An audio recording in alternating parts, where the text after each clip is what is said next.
Terima kasih yang masih bergabung sama kami. Pemirsa, Grup Jarum melakukan pengambil alihan saham Treasury PT Surya Semesta Internusa Tbk atau SSIA. Ya, perseroan sebelumnya telah melaksanakan pembelian kembali saham dalam 3 tahap. Grup Jarum melakukan pengambil alihan saham Treasury PT Surya Semesta Internusa Tbk atau SSIA.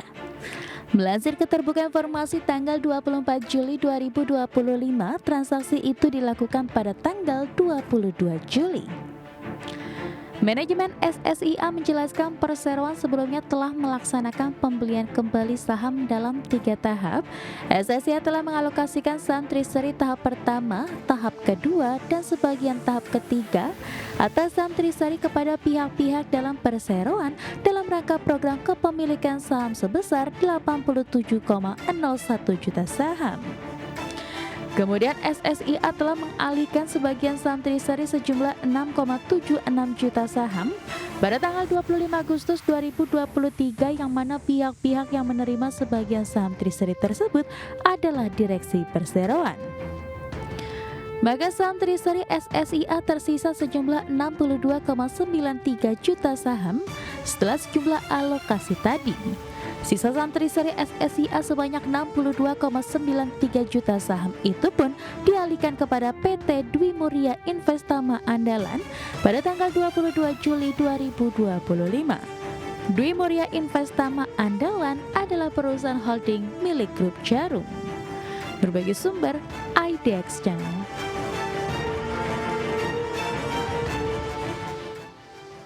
Ya, pemirsa, emiten properti PT Pura Delta Lestari Tbk membukukan marketing sales senilai 580 miliar rupiah di sepanjang semester 1 2025. Capaian tersebut merepresentasikan sekitar 32% dari target marketing sales tahun ini sebesar 1,81 triliun rupiah. Ya, Direktur dan Sekretaris Perusahaan Pura Delta Lestari, Tondi Suwanto, mengungkapkan bahwa capaian tersebut mayoritas berasal dari segmen lahan industri yang berhasil dijual seluas 18 hektar selama 6 bulan pertama. Dan adapun sektor data center dan FMCG menjadi pendorong utama penjualan dengan kontribusi sektor data center mencapai 69%. Namun demikian, manajemen perseroan mengakui bahwa sentimen negatif dari melambatnya pertumbuhan ekonomi global dan domestik turut mempengaruhi capaian penjualan semester pertama tahun ini. Lebih lanjut, manajemen menilai permintaan terhadap lahan industri masih cukup kuat dan menyebut terdapat potensi permintaan sekitar 75 hektar yang lebih dari 50% diantaranya berasal dari sektor data center.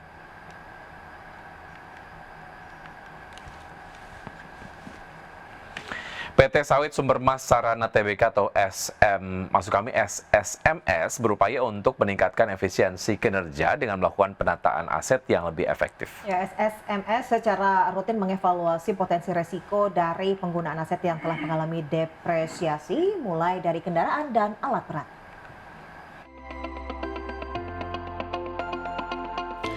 PT Sawit Sumber Mas Sarana Tbk atau SSMS berupaya untuk meningkatkan efisiensi kinerja dengan melakukan penataan aset yang lebih efektif. SSMS secara rutin mengevaluasi potensi risiko dari penggunaan aset yang telah mengalami depresiasi mulai dari kendaraan dan alat berat. Berusaha melakukan pemeliharaan melalui pusat peralatan alat berat dan melaksanakan program peremajaan secara bertahap untuk menjaga kelancaran dan keselamatan operasional.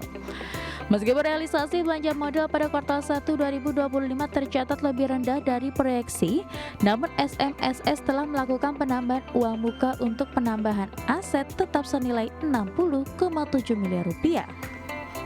Walaupun realisasi lebih rendah dari perkiraan, tetapi perusahaan memastikan hal tersebut tidak berdampak pada operasional maupun pencapaian target jangka panjang SSMS. Adapun SSMS menyiapkan belanja modal atau capital expenditure sebesar 510 miliar rupiah untuk 2025. Per Maret 2025, SMSS telah menyerap sekitar 30 hingga 35% dari anggaran yang disiapkan. Berbagai sumber, IDX Channel. PT Sumber Global Energi Tbk atau SGR terus memperluas usaha di luar sektor batubara. Melalui anak usahanya, SGR mulai membangun pabrik hidrogen peroksida di Serang, Banten yang diharapkan mengurangi ketergantungan impor dan menjadi sumber pendapatan baru. PT Sumber Global Energi Tbk meningkatkan nilai kredit sindikasi dari 350 miliar rupiah menjadi 600 miliar rupiah. Kredit diperoleh melalui beberapa bank seperti Bank Victoria International, Bank Kalteng, Bank Sulselbar, Bank Sinarmas, dan Bank OK Indonesia. Dana ini digunakan untuk membangun pabrik hidrogen peroksida di Serang, Banten. Pabrik yang dikelola PT Hidrogen Peroksida Indonesia ini ditargetkan memiliki kapasitas produksi 20.000 metrik ton H2O2 dengan konsentrasi 100% atau 40.000 metrik ton dengan konsentrasi 50% per tahun. Proyek ini juga merupakan strategi diversifikasi bisnis SGER ke sektor non-batubara, termasuk industri kimia, mineral, biomasa, hingga energi baru terbarukan. Tahap konstruksi pabrik telah dimulai sejak penandatanganan kontrak engineering procurement. Tahap konstruksi pabrik telah dimulai sejak penandatanganan kontrak engineering procurement construction pada Maret 2024. SGR menggandeng perusahaan kontraktor Newberg Industries dengan total investasi mencapai 50 juta dolar Amerika. Operasional pabrik ini diharapkan menjadi sumber pendapatan baru bagi perseroan ke depannya. Berbagai sumber ada di channel. Ya pemirsa, informasi lainnya akan hadir sesaat lagi, tetaplah bersama kami di Market Pass.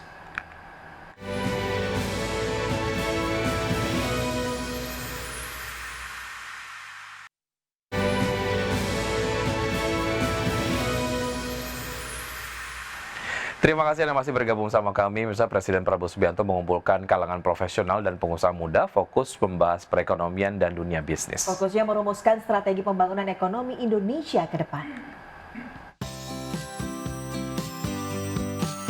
Bertempat di Padepokan Garuda Yaksa Hambalang, Kabupaten Bogor, Jawa Barat, Presiden Prabowo secara khusus mengumpulkan 82 profesional muda. Dalam pertemuan tersebut, Presiden dan para pengusaha muda ini fokus membahas perkembangan ekonomi, ilmu pengetahuan, teknologi terkini, serta dunia bisnis. Para profesional muda tersebut yang merupakan lulusan dari berbagai universitas terkemuka di dalam dan luar negeri, yang tergabung dalam program Presidential Fellowship in Economic and Business Leadership yang digagas langsung Presiden Prabowo sendiri. Kepada para pengusaha muda, Presiden menegaskan Indonesia harus bisa menciptakan pemimpin-pemimpin baru di bidang bisnis dan ekonomi yang intensif, merumuskan strategi penguatan ekonomi Indonesia termasuk upaya menuju swasembada energi. Diharapkan 82 profesional muda ini dapat meluncurkan ide-ide inovatif, gagasan segar guna mendorong kemajuan bangsa dan memanfaatkan potensi generasi muda. Dari Bogor, Jawa Barat, Tim Liputan, iDex Channel.